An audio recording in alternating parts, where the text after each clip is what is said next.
আজকে একটি ছোট্ট ব্লগ নিয়ে তোমাদের কাছে চলে এলাম। আশা করি ব্লগটা তোমাদের ভালোই লাগবে। ঘুম থেকে উঠে জানো তো বাগানের দিকে যেই তাকিয়েছি, দেখি গাছ ভর্তি করবী ফুল, জবা ফুল। আমার দেখে এত ভালো লাগছে। কার না ভালো লাগে বলো ফুল তুলতে? তোমাদেরও নিশ্চয়ই ভালো লাগে। তাই তাড়াতাড়ি করে মুখ ধুয়ে আমি নিচে গিয়ে সমস্ত ফুলগুলো তুলে নিয়ে আসলাম।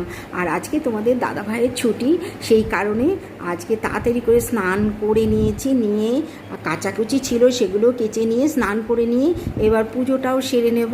তাই তোমাদের দাদাভাই বললো আজকে সকালে যখন কোনো জলখাবার করা হয়নি, তাহলে তুমি পুজোটা দিয়ে নাও, একসঙ্গে চা খাবো, একটু বিস্কুটটা বেশি করে নাও। আর 12টাও বেজে গেছে, এখন ভারী কিছু খাওয়া যাবে না।